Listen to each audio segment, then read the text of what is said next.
Hello everyone, this is Gaurav and welcome to Class Inspire. तो बेटा आज हम शुरू कर रहे हैं क्लास 10th का chapter human I and colourful world. तो आज के लेक्चर में हम क्या क्या पढ़ने वाले हैं एक बार उसको देख लेते हैं बेटा।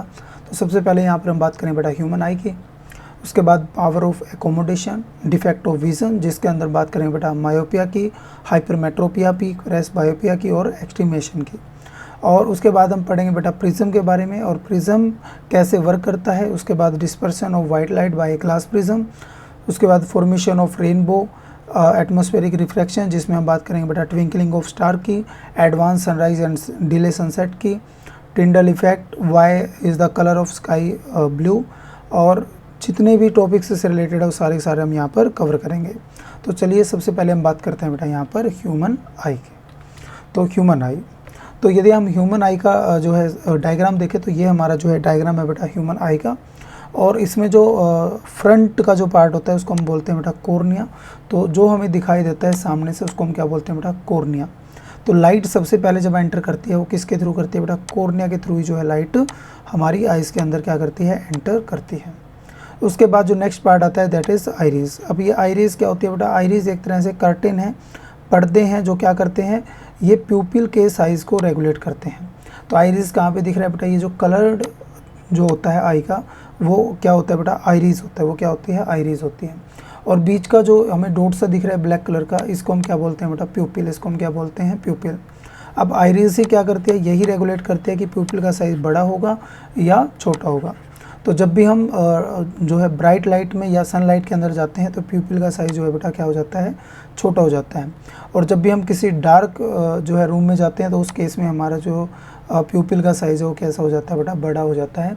और इसको कौन रेगुलेट करते हैं, इसको रेगुलेट करते हैं हमारी आइरिस। इसके बाद आता है बेटा एक्वस ह्यूमर। ये क्या होता है, एक तरह का फ्लूइड होता है जो फिल्ड रहता है किसके बीच में बेटा, एक तो लेंस और दूसरा जो है कॉर्निया के बीच का जो है फ्लूइड होता है इसको हम क्या बोलते हैं एक्वस ह्यूमर।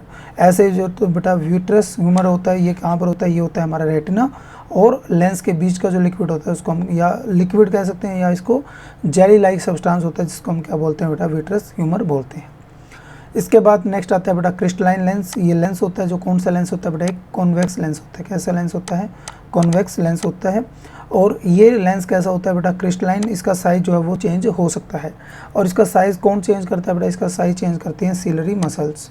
अब सिलरी मसल क्या करती है, कभी ये रिलैक्स हो जाती है कभी एक्सपेंड करती है बेटा, और ये क्या करती हैं इस लेंस के साइज़ को क्या करती रहती हैं चेंज करती रहती हैं, या फिर कह सकते हो इसकी जो फोकल लेंथ होती है उसको क्या करती रहती है ये जो है चेंज करती रहती है।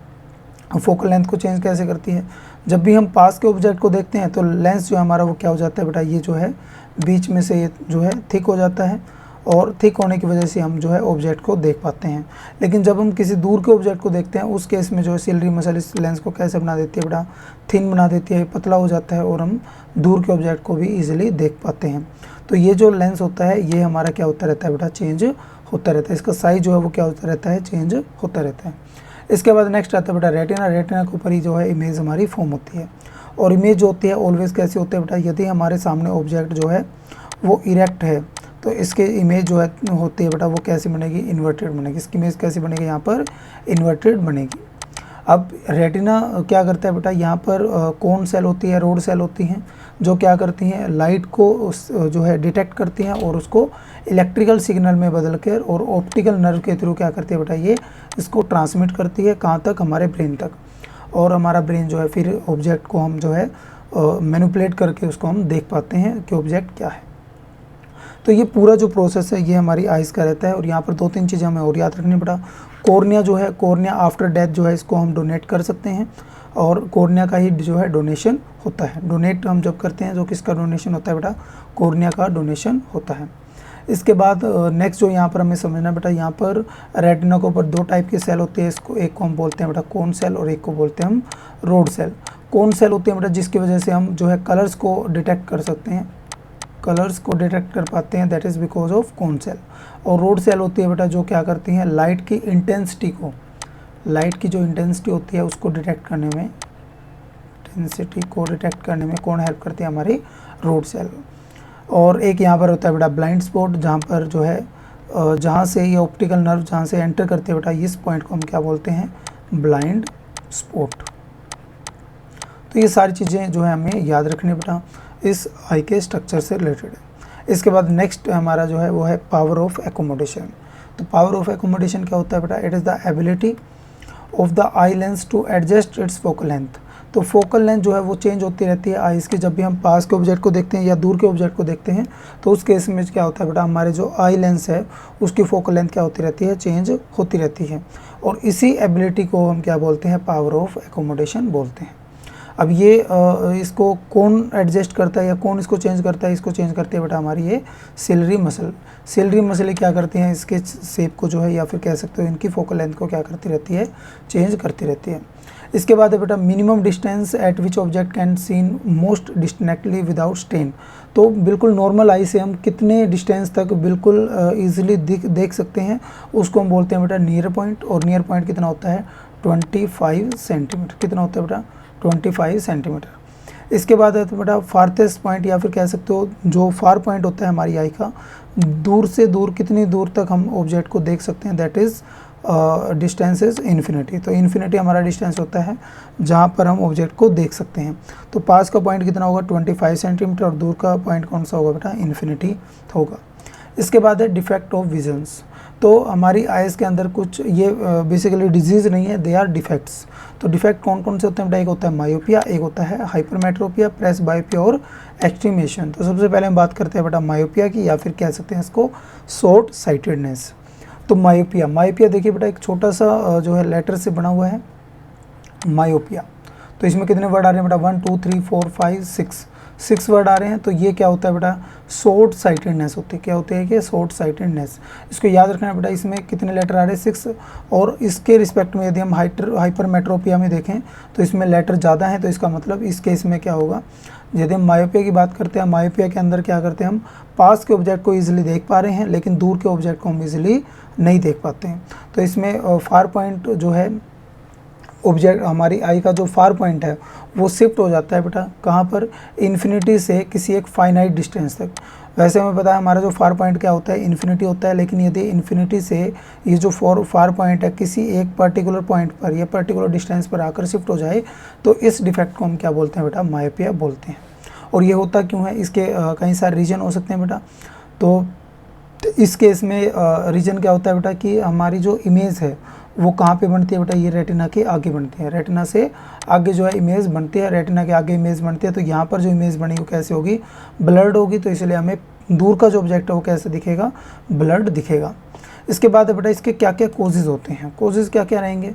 देखो पहला जो कोज रहेगा वो ये होता है कि हमारे जो लेंस है वो कैसा होता है बेटा? मोर कन्वर्जिंग हो जाता है। कैसा होता है?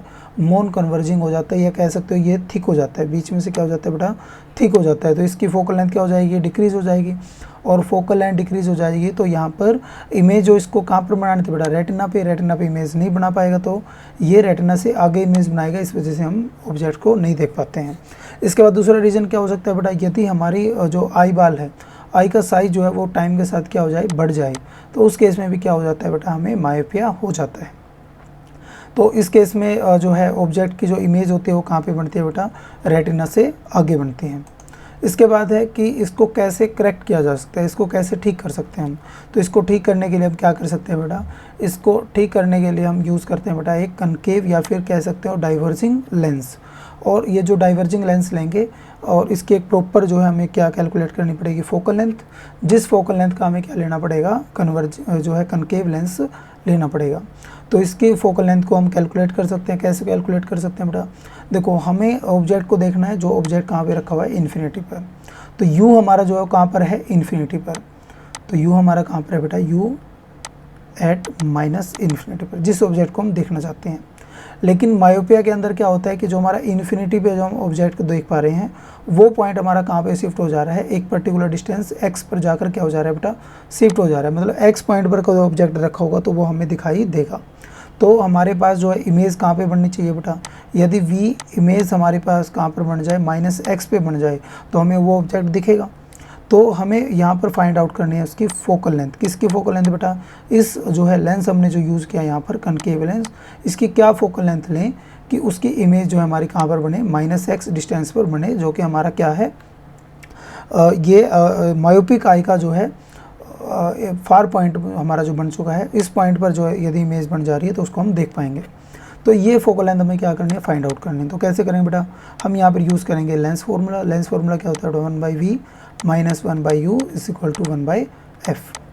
तो 1/vv की वैल्यू हमारे पास क्या होनी चाहिए बेटा, माइनस ऑफ x होनी चाहिए, क्योंकि यहाँ पर हमारी इमेज बननी चाहिए, माइनस 1/u, u कहाँ पर रखा हुआ है बेटा, माइनस इन्फिनिटी पर, तो 1/f। फोकल लेंथ जो हमें यहाँ पर फाइंड आउट करनी है। 1/इन्फिनिटी किसके इक्वल होता है बेटा, दैट इज इक्वल टू 0, तो किसके इक्वल हो जाए बेटा, 0। तो 1/-x is equal to 1/f। तो यहाँ से हमारे पास f की वैल्यू आ जाएगी बेटा, that is equal to minus of x। तो हमें क्या करना पड़ेगा बेटा, मायोपिक आई के लिए हम जो भी लेंस लेंगे वो लेंस जो है कितनी फोकल लेंथ उसकी रहेगी, that is equal to minus of x। तो इसकी क्या रहेगी बेटा, फोकल लेंथ रहेगी। और यदि हम यहाँ पर इसकी पावर निकालना चाहते हैं तो पावर किसके इक्वल होते हैं, 1 फोकल लेंथ इन मीटर। ये जो फोकल लेंथ होगी किस में लेंगे बेटा, मीटर में। या फिर दूसरा फॉर्मूला हमारे पास क्या होता है, 100 फोकल लेंथ इन सेंटीमीटर। तो इस तरीके से जो हम क्या निकाल सकते हैं बेटा, power of that correction lens जो होगा हमारा, उसकी हम क्या निकाल सकते हैं, पावर फाइंड आउट कर सकते हैं। इसके बाद आता है बेटा हाइपरमेट्रोपिया। हाइपरमेट्रोपिया जो है हमारे पास ये काफ़ी जो है बड़ा एक लेटर है। तो इस केस में क्या होगा, हमें जो है दूर के ऑब्जेक्ट जो है इसलिए दिखाई दे जा रहे हैं, बहुत अच्छे से दिखाई दे रहे हैं, लेकिन पास की चीज़ें हमें ऑब्जेक्ट या पास की चीज़ें हमें प्रॉपरली दिखाई नहीं देती है। तो उस केस में जो हमारा डिफेक्ट होगा वो कौन सा होगा, लॉन्ग साइटेडनेस। तो इस डिफेक्ट के क्या क्या सिम्टम होते हैं बेटा, ये हमें क्लियर ही हो गया कि हमें पास के ऑब्जेक्ट दिखाई देता है लेकिन दूर का ऑब्जेक्ट हमें दिखाई नहीं देता है। इसके अंदर क्या होता है बेटा, हमारा जो नियर पॉइंट है वो हमारा क्या हो जाता है बेटा, शिफ्ट हो जाता है from 25 centimetre to some more distance, किसी आगे डिस्टेंस पर जो है। देखो यहाँ पर ये जो डिस्टेंस है हमारे पास n, दैट इज़ 25 सेंटीमीटर। लेकिन यदि इस पॉइंट पर ऑब्जेक्ट होता तो हमें क्लियरली दिखाई दे जाता था, लेकिन ये नॉर्मल आई की हम बात कर रहे हैं। लेकिन हाइपरमेट्रोपिक आई में क्या होता है, ये जो पॉइंट होगा कि कहाँ पर शिफ्ट हो जाएगा, एंड डेस्क पर जो है ये शिफ्ट हो जाएगा। तो इस केस में हमें जो है ऑब्जेक्ट की जो इमेज हमें दिखाई नहीं देगी, क्योंकि इमेज जो है हमारी कहाँ पर बनती है, रेटिना से पीछे बनना शुरू हो जाती है। तो रीज़न क्या रहेगा इसमें, इमेज जो होगी वो नियर ऑब्जेक्ट की कहाँ पर बनेगी, बिहाइंड द रेटिना, रेटिना के पीछे जो है वो इमेज फॉर्म होगी। अब बात करते हैं बेटा इसके कॉजेज़ क्या रहते हैं। इसके कॉजेज़ रहेंगे, पहला कॉज जो इसका रहेगा वो होगा कि लेंस हमारा क्या हो जाए, थिन हो जाए, पतला हो जाए। तो यदि लेंस हमारा पतला हो जाएगा तो उस केस में जो है इमेज हमारी कहाँ पर बनेगी बेटा, रेटिना के पीछे बनेगी। उसके बाद दूसरा डिफेक्ट क्या होता है, यदि हमारा जो है यदि हमारा जो आई बॉल है वो उसका साइज़ जो है क्या हो जाए, छोटा हो जाए, क्या हो जाए बेटा, छोटा हो जाए।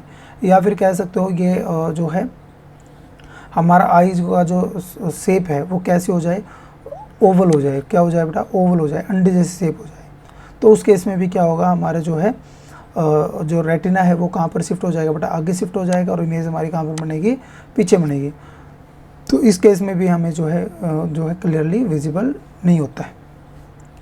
अब इसको हम कैसे करेक्ट करते हैं, इसको करेक्ट करने का जो मेथड रहेगा इसमें हम यूज़ करते हैं बेटा एक कन्वेक्स लेंस। ऐसा कन्वेक्स लेंस लेंगे बेटा जिसकी फोकल लेंथ हम यहाँ पर फाइंड आउट करेंगे। कैसे फाइंड आउट करेंगे, देखिए हम ऑब्जेक्ट को देखना चाह रहे हैं बेटा, देखो डी पॉइंट पर जो ऑब्जेक्ट रखा है उसको हम देखना चाह रहे हैं। तो ऑब्जेक्ट हमारा कहाँ पे रखा हुआ है, ऑब्जेक्ट रखा हुआ है बेटा माइनस डी पर। लेकिन हमें जो ऑब्जेक्ट की इमेज क्लियरली दिख पा रही है that is at an dash distance पर। तो इमेज जो है हमारी कहाँ पे बननी चाहिए बेटा, इमेज हमारी बननी चाहिए वी। इमेज कहाँ पे बननी चाहिए, माइनस वाई डिस्टेंस पर जो है इमेज बननी चाहिए। तो हमें क्या फाइंड आउट करनी है यहाँ पर, फोकल लेंथ हमें फाइंड आउट करना है। तो कैसे कर सकते हैं बेटा, हम फॉर्मूला यूज़ करेंगे 1/v minus 1/u is equal to 1/f। तो यहाँ पे वैल्यू पुट करेंगे बेटा, 1/vv की वैल्यू यहाँ पर क्या है बेटा, माइनस वाई, माइनस 1/u की वैल्यू यहाँ पर कितनी है बेटा, minus D is equal to 1/f। तो यहाँ माइनस से माइनस क्या हो जाएगा, कैंसिल आउट। तो हम लिख सकते हैं बेटा 1/d minus 1/y is equal to 1/f। तो यहाँ पर हम एलसीएम लेंगे बेटा, एलसीएम कितना आएगा हमारे पास, डी वाई। सोल्व करेंगे हमारे पास क्या आएगा बेटा, y minus D is equal to 1/f। तो यहाँ से हमारे पास क्या आ जाए बेटा, 1/f is equal to y minus D by D Y. तो यहाँ से f की वैल्यू हमारे पास आ जाएगी बेटा D Y divide by Y minus D. देखो बेटा ये वैल्यू हमारे पास जो है पॉजिटिव है, और नीचे जो है y जो है हमारे पास क्या है बेटा, d से ज़्यादा है, तो ये वैल्यू भी हमारे पास क्या आएगी, पॉजिटिव आएगी। तो हमारे पास जो फोकल लेंथ क्या आ रही है बेटा, पॉजिटिव। तो फोकल लेंथ पॉजिटिव का मतलब ये हुआ कि हमारे पास जो लेंस होगा कौन सा होगा, कन्वेक्स लेंस हम यहाँ पर यूज़ करेंगे। तो इस तरीके से हम इसकी क्या निकाल सकते हैं, फोकल लेंथ, और पावर निकालने के लिए वही formula 1 by focal length in metre या फिर 100 by focal length in centimetre हम यहाँ पर क्या करेंगे, यूज़ करेंगे। तो इससे हम क्या निकाल सकते हैं बेटा, पावर ऑफ लेंस जो है फाइंड आउट कर सकते हैं। इसके बाद नेक्स्ट डिफेक्ट आता है बेटा, दैट इज़ प्रेस बायोपिया। तो प्रेस बायोपिया के अंदर क्या होता है, कोई भी जो पर्सन है वो ना तो पास के ऑब्जेक्ट को क्लियरली देख पाता है, ना ही वो दूर के ऑब्जेक्ट को जो है क्लियरली देख पाता है विदाउट आई ग्लासेस। ग्लासेस के बिना जो है वो दूर के ऑब्जेक्ट को भी क्लियरली दिखाई उसको नहीं देता है। तो इस केस को, इस तरह के डिफेक्ट को हम क्या बोलते हैं बेटा, प्रेस बायोपिया बोलते हैं। It is rise due to the gradual weakening of the ciliary muscle. इसमें क्या होता है बेटा, सिलरी मसल जो हमारी वीक हो जाती है और हम जो आई के लेंस के साइज़ को वो चेंज नहीं कर पाती है प्रॉपरली। तो उस केस में जो है कोई भी जो पर्सन है उसको जो है एक अलग तरह का जो है लेंस यूज़ करना पड़ता है, जिसको हम बोलते हैं बाईफोकल लेंस। इसमें क्या होता है बेटा, नीचे जो है हमारे पास वो कैसा होता है, कन्वेक्स लेंस, और ऊपर की तरफ कौन सा होता है बेटा, कनकेव लेंस। तो इस तरह के जो है उसको चश्मे का यूज़ करना पड़ता है। तो इस तरह के चश्मे जो होते हैं इनको क्या बोलते हैं बेटा, बाईफोकल लेंस से बने हुए चश्मे होते हैं। ये बाईफोकल लेंस क्यों बोलते हैं, क्योंकि नीचे क्या है, कन्वेक्स, और ऊपर कौन सा लेंस है, कनकेव। तो इनको क्या बोलते हैं बेटा, बाईफोकल लेंस। इसके बाद है एस्टिग्मेशन। एस्टिग्मेशन क्या होता है बेटा, इस तरह के पर्सन में क्या होता है कि वो ऑब्जेक्ट में यदि हम बात करें वायर गाज से, तो वायर गॉज को क्या करेगा बेटा, ये यदि वर्टिकली देखेगा तो इस एक्चुअल में ये स्ट्रक्चर ऐसा है, लेकिन उसको कैसे दिखाई देगा, इस तरह का दिखाई देगा। और यदि किसी को हॉरिजेंटल में प्रॉब्लम है तो उसको ऑब्जेक्ट कैसे दिखेगा बेटा, इस तरह का दिखाई देगा। इस तरह के डिफेक्ट को हम क्या बोलते हैं, एस्टिग्मेशन बोलते हैं। और ये होता क्या है बेटा, इस केस में क्या होता है, जो कॉर्निया होता है हमारा, आउटर जो लेयर होती है वो क्या होती है बेटा, नॉट परफेक्टली स्फेरिकल नहीं होती है। तो इस तरह के डिफेक्ट को करेक्ट करने के लिए हम क्या यूज़ करते हैं बेटा, सिलेंड्रिकल लेंस का। किसका यूज़ करते हैं, सिलेंड्रिकल लेंस का जो है यूज़ करते हैं। इसके बाद नेक्स्ट टॉपिक है बेटा यहाँ पर, दैट इज़ ग्लास प्रिज्म। तो ये हमारे पास ग्लास प्रिज्म। ग्लास प्रिज्म को यदि हम देखें इसका स्ट्रक्चर, तो इसमें क्या होते हैं बेटा, 2 तो ट्रेंगुलर शेप होती है और 3 जो है यहाँ पर रेक्टेंगुलर शेप जो है यहाँ पर होती है। ये 1 2 3 ये तीनों प्लेन हमारे पास कैसे होते हैं बेटा, रेक्टेंगुलर प्लेन होते हैं। और ये फ्रंट वाला प्लेन और एक इसी तरह से बैक वाला प्लेन जो है वो किस तरह का होता है, दे आर ट्रेंगुलर प्लेन। तो इसमें हमें जो याद रखना है बेटा, वो याद रखना है कि इसमें डिफरेंट रेज को हम क्या बोलते हैं। तो सबसे पहली जो रेज आती है बेटा यहाँ पर, इसको हम बोलते हैं इंसिडेंट रे। इसको हम क्या बोलेंगे, इंसिडेंट रे। और यहाँ पर नॉर्मल होगा। नॉर्मल क्या होता है बेटा, परपेंडिकुलर टू द सरफेस, इसको हम बोलेंगे नॉर्मल। और ये हमारे पास क्या होगी, जो है रिफ्लेक्टेड रे, क्योंकि ये क्या कर रही है बेटा, रेयर मीडियम से डेंसर मीडियम में जा रही है। तो क्या होगी, टुवार्ड द नॉर्मल क्या होगी, ये जो है बैंड हो जाएगी, तो टुवार्ड नॉर्मल बैंड होगी। तो उस केस में ये कौन सी रे हमारे पास जो है, रिफ्रैक्टेड रे है। इसके बाद जब ये डेंसर मीडियम से वापस रेयर मीडियम में जाती है तो अवे फ्रॉम द नॉर्मल ये क्या हो जाती है बेटा, बैंड हो जाती है। तो RS इसको हम क्या बोलेंगे, इमर्जेंट रे। और इसमें ये जो होता है बेटा, इसको हम बोलते हैं एंगल ऑफ प्रिज्म। इसको हम क्या बोलते हैं, angle of prism. Angle of incident क्या होता है बेटा, नॉर्मल के साथ जो इंसिडेंट रे बनाएगी वो क्या होता है, एंगल ऑफ इंसिडेंट। इसके बाद आता है एंगल ऑफ रिफ्रैक्शन। इसको हम क्या बोलेंगे बेटा, जो नॉर्मल के साथ रिफ्रैक्टेड रे बनाएगी इसको हम बोलेंगे एंगल ऑफ रिफ्रैक्शन। और ये हमारे पास होता है बेटा एंगल ऑफ जो है इमरजेंस। इमरजेंस क्या होते हैं, जो इमरजेंट रे होती है वो जो नॉर्मल के साथ एंगल बनाएगी उसको हम क्या बोलेंगे, एंगल ऑफ इमरजेंस बोलेंगे। इसके बाद आता है एंगल ऑफ डेविएशन। देखो बेटा, यदि यहाँ पर ये प्रिज्म ना होता तो लाइट इस डायरेक्शन में फ्लो करती, मतलब इस डायरेक्शन में जाती, लेकिन प्रिज्म की वजह से क्या हो गई है, ये डिफ्लेक्ट हो चुकी है। और किस डायरेक्शन में डिफ्लेक्ट होगी बेटा, इस डायरेक्शन में। तो ये जो एंगल बनता है यहाँ पर, ये जो डी एंगल बोलते हैं, इसको डेल्टा से भी लिखते हैं बेटा, इसको क्या बोलते हैं, एंगल ऑफ डेविएशन। इसको हम क्या बोलते हैं बेटा, एंगल ऑफ डेविएशन। इसके बाद है बेटा डिस्पर्शन। तो डिस्पर्शन क्या होता है, it is the phenomena due to which different colour of white light are separated in called dispersion. तो इसमें क्या होता है बेटा, हमारी जो सनलाइट होती है उसके अंदर 7 कलर होते हैं। कौन कौन से, VIBGYOR। तो violet, indigo, blue, green, yellow, orange and red. ये सारे कलर जो हैं हमारी एक सनलाइट के अंदर होते हैं। तो जब ये सनलाइट फ्लो करती है किसके थ्रू, या किसी के थ्रू ये जाती है बेटा, एक प्रिज्म के थ्रू जाती है, तो ये जो है डिफ्लेक्ट हो जाती है, या फिर कह सकते हो डिस्पर्स हो जाती है किसके अंदर, 7 कलर के अंदर। और ये क्या बना लेती है बेटा, एक स्पेक्ट्रम बना लेती है। तो ये 7 कलर का जो ये बैंड होता है इसको हम क्या बोलते हैं, स्पेक्ट्रम बोलते हैं। इसको क्या बोलते हैं बेटा, स्पेक्ट्रम। अब ये होता क्यों है, क्योंकि जो हमारा रिफ्रैक्टिव इंडेक्स होता है किसी भी मीडियम का, वो डिपेंड करता है बेटा लाइट की, जिस भी मीडियम में लाइट आ रही है, उस मीडियम में जो लाइट आ रही है उस लाइट की जो वेवलेंथ रहती है उस पर क्या करता है बेटा, डिपेंड करता है। तो refractive index is directly proportional to 1 by जो है लैम्डा। लैम्डा क्या है बेटा यहाँ पर, वेवलेंथ। तो वेवलेंथ हमें याद रखना है बेटा, वेवलेंथ सबसे ज़्यादा रेड कलर की वेवलेंथ जो है सबसे ज़्यादा होती है, वॉयलेट कलर की वेवलेंथ जो है सबसे कम होती है। इसलिए रेड कलर की वेवलेंथ सबसे ज़्यादा होगी, तो इस केस में जो है रिफ्रैक्टिव इंडेक्स के लिए क्या होगा, सबसे कम होगा। इसलिए बहुत कम क्या होगी बेटा, डिफ्लेक्ट होगी, और बहुत कम ये क्या होगी, डेविएट होगी। तो सबसे कम डेविएट जो हो रही है वो क्या हो रहा है बेटा, यहाँ पर रेड कलर हो रहा है, ये सबसे कम डेविएट होता है। इसलिए जितने भी डेंजर सिग्नल बनते हो किस कलर के बनते हैं बेटा, रेड कलर के बनते हैं। इसके बाद हम बात करते हैं बेटा यहाँ पर वॉयलेट कलर। वॉयलेट कलर क्या होगा, इसके लिए लैम्डा की वैल्यू सबसे कम होगी, इसके लिए म्यू यानी कि रिफ्रैक्टिव इंडेक्स की वैल्यू क्या होगी, सबसे ज़्यादा। तो ये सबसे ज़्यादा क्या होगा बेटा, डेविएट होगा। तो इसलिए सबसे नीचे हमें कौन सा कलर मिलेगा, वॉयलेट कलर मिलेगा। तो यहाँ पर क्या होता है बेटा, वाइट लाइट जब एक प्रिज्म के थ्रू जाती है तो एक ब्रेक हो जाती है किसके अंदर, 7 कलर के अंदर। अब ये 7 कलर यदि हम दूसरे एक प्रिज्म्स के थ्रू पास करवाएं तो ये वापस से किस में बदल जाएगा बेटा, एक वाइट लाइट के अंदर बदल जाएगा। तो इससे हमें क्या क्लियर हो जाता है कि वाइट लाइट जो है उसके अंदर कितने कलर प्रेजेंट होते हैं, 7 कलर उसके अंदर जो है प्रेजेंट होते हैं। इसके बाद है बेटा रिफ्रैक्शन इन नेचर। अब नेचर के अंदर रिफ्रैक्शन क्या होता है, तो देखो बेटा जब बारिश होती है, बारिश के बाद क्या होता है, एयर के अंदर छोटे छोटे जो है वाटर के ड्रॉपलेट्स रह जाते हैं। अब उस ड्रॉपलेट्स के थ्रू जब लाइट यहाँ से एंटर करती है, तो जब ये एंटर करेगी तो एक सरफेस पे क्या होगी बेटा, यहाँ पर रिफ्रैक्शन होगा। क्या होगा, रिफ्रैक्शन होगा। अब ये रिफ्रैक्शन के बाद ये क्या होगी बेटा, ये यहाँ से डेविएट होगी और इस पॉइंट पर जाकर दोबारा से यहाँ पर रिफ्लेक्शन होगा, और इसको हम बोलते हैं बेटा TIR, मतलब टोटल इंटरनल रिफ्लेक्शन। तो रिफ्लेक्ट होके वापस आएगी बेटा सेकंड प्लेन पे, और यहाँ पर वापस से क्या होगा, रिफ्रैक्शन होगा, और रिफ्रैक्शन होके लाइट जो है हमारी ये ब्रेक हो जाएगी किसके अंदर, 7 कलर्स के अंदर। तो हमें जो है ऊपर की तरफ कौन सा कलर मिलेगा बेटा, रेड, और नीचे की तरफ कौन सा कलर मिलेगा, वॉयलेट। और ये क्या फॉर्म कर लेता है, एक तरह से हमारे जो है एक रेनबो जो है ये फॉर्म कर लेता है।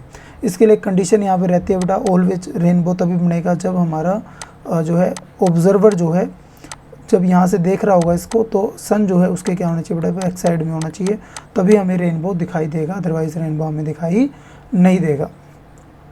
नेक्स्ट आता है बेटा, नेक्स्ट टॉपिक आता है दैट इज़ एटमॉस्फेरिक रिफ्रैक्शन, जिसमें हम बात करते हैं ट्विंकलिंग ऑफ स्टार की। अब ट्विंकलिंग ऑफ स्टार कैसे होता है बेटा, देखो यहाँ पर ये जो बच्चा है ये कहाँ पर खड़ा हुआ है बेटा, ये अर्थ के ऊपर खड़ा हुआ है। अब अर्थ के ऊपर क्या होता है बेटा, अर्थ के ऊपर बहुत सारी लेयर्स होती हैं। तो यहाँ पर एक बार इसको अच्छे से ड्रॉ कर देते हैं बेटा, देखो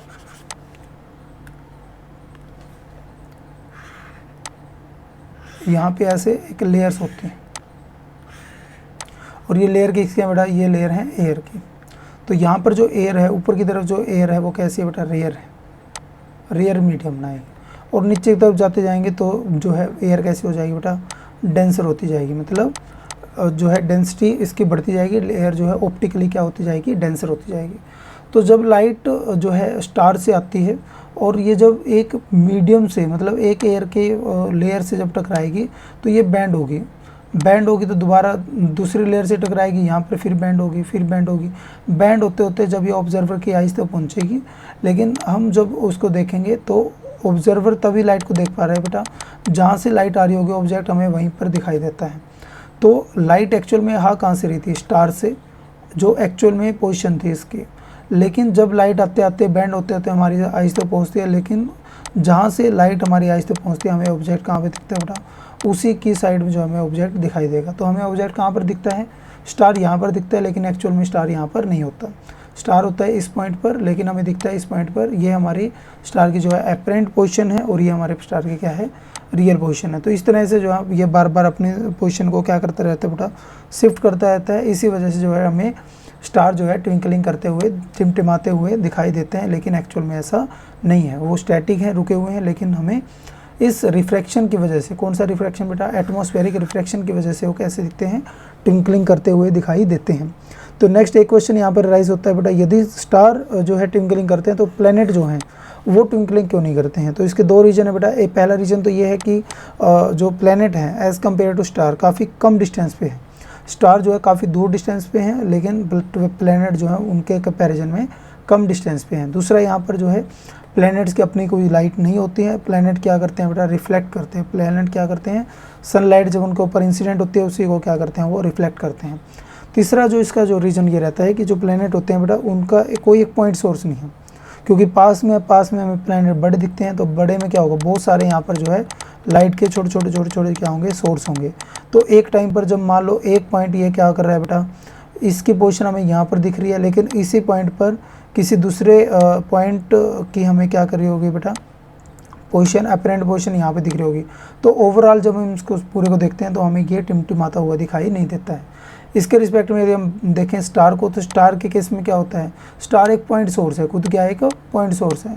तो इस केस में जो है इसकी पोजीशन जब चेंज होती है तो हमें वो क्लियरली दिखाई देती है, लेकिन प्लैनेट के केस में ऐसा नहीं होता है, इसलिए जो है प्लैनेट हमें टिमटिमाते हुए दिखाई नहीं देते हैं। इसके बाद नेक्स्ट टॉपिक है बेटा advance sunrise and delay sunset.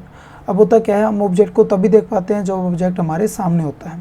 तो अब देखिए जब लाइट हॉरिजॉन्टल पे जब सन होता है तो उस केस में क्या होता है कि लाइट जब सन से आती है तो बहुत सारी यहाँ पर लेयर्स हैं, और इन लेयर से क्या होती है बैंड होती लाइट हमारी आइज तक पहुँचती है। और जब हमारी आइज तक पहुँचती है लाइट, तो हमें जो सन जो है वो कहाँ पर दिखता है, जहाँ से लाइट हमारी आइज तक पहुँचती है। तो ये इसकी क्या है, एपरेंट पोजीशन है। एक्चुअल में सन जो है वो यहाँ पर है, लेकिन इसकी एपरेंट जो है पोजीशन हमें यहाँ पर दिखती है। तो इन दोनों के बीच में 2 मिनट का क्या होता है बेटा, गैप होता है।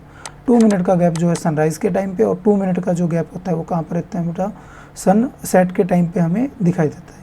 इस वजह जो है हमारे डे का जो डे टाइम होता है वो थोड़ा 4 मिनट जो है वो बढ़ जाता है, क्योंकि एक्चुअल में तो सन जो है वो क्या हो चुका है बेटा, सनसेट हो चुका है, लेकिन 2 मिनट तक हमें वो दिखाई देता रहता है। इसके बाद नेक्स्ट आता है बेटा स्कैटरिंग ऑफ लाइट। तो स्कैटरिंग ऑफ लाइट में सबसे पहला जो फिनोमेना होता है that is Tyndall effect. Tyndall effect क्या होता है बेटा, the scattering of light through the colloidal particle. जो कोलाइडल पार्टिकल होता है, जैसे मान लेते हैं हमारे पास एक सिंपल वाटर है और ये हमारे पास एक ग्लास है, और ग्लास के अंदर हमने क्या रख रखा है बेटा, सिंपल वाटर रख रखा है। और इधर से यदि हम एक लेज़र लाइट को इसके थ्रू पास करें तो इस वाटर यहाँ से लेज़र लाइट हमें जाती हुई दिखाई देगी, लेकिन वाटर के अंदर में लेज़र लाइट दिखाई नहीं देगी। यदि हम इसी एक्सपेरिमेंट को किसके साथ करते हैं, मिल्क के साथ करते हैं। किसके साथ करते हैं बेटा, मिल्क के साथ करते हैं, और मिल्क के अंदर से हम लेज़र लाइट को पास करवाते हैं, तो हमें अंदर से भी लाइट जो है वो जाती हुई दिखाई देगी। तो ये जो दिख पा रही है हमें लाइट, ये किस वजह से दिख पा रही है बेटा, दैट इज़ बिकॉज ऑफ जो है टिंडल इफेक्ट, या फिर कह सकते हो स्कैटरिंग ऑफ लाइट। या हम एक डार्क रूम में देखते हैं, एक जो है खिड़की से जब लाइट अंदर आती है तो हमें छोटे क्या दिखते हैं बेटा, वहाँ पर डस्ट पार्टिकल दिखते हैं। वो भी किस वजह से दिखते हैं बेटा, that is because of Tyndall effect, या फिर कह सकते हो स्कैटरिंग ऑफ लाइट। नेक्स्ट बेटा why is the colour of sky blue. जो स्काई का कलर है वो कैसा है बेटा, ब्लू है। तो ब्लू क्यों है, तो ब्लू इसलिए बेटा क्योंकि यदि हम स्काई में ऊपर की तरफ जाते हैं तो हमारे पास क्या होते हैं, स्काई के अंदर बहुत छोटे क्या होते हैं, जो है डस्ट पार्टिकल, या फिर कह सकते हो छोटे पार्टिकल होते हैं, गैसेज होती हैं जो हल्की होती हैं, जो हमारी आउटर लेयर में होती हैं। अब वो जब लाइट उनके अंदर से पास करती है तो वो क्या करती है बेटा, लाइट हमारी जो है वो स्कैटर करती है, अलग अलग डायरेक्शन में क्या करती है, स्कैटर करती है। अभी जो स्कैटर करती है डिपेंड करती है बेटा वेवलेंथ पे। किस पे डिपेंड करती है, वेवलेंथ पे। तो हमें याद रखना है बेटा scattering of light that is directly proportional to 1/λ⁴। मतलब किस पे डिपेंड करती है बेटा, स्कैटरिंग ऑफ लाइट एक तो किस पे डिपेंड करती है बेटा, लैम्डा पे, और किस पे डिपेंड करती है बेटा, साइज़ पे। किस पे डिपेंड करती है, साइज़ पे। जिसका साइज़ छोटा होगा उसी वेवलेंथ की जो है लाइट जो है हमारी वो स्कैटर होगी। अब ऊपर की तरफ जाते हैं बेटा, बहुत छोटे पार्टिकल हैं, उनके लिए जो है साइज़ जो है स्मॉल है, तो जो स्मॉल वेवलेंथ की लाइट है वही क्या होगी, स्कैटर होगी। तो स्मॉल वेवलेंथ किसके होते हैं बेटा, यदि हम देखें तो ब्लू कलर की विबग्योर, यदि हम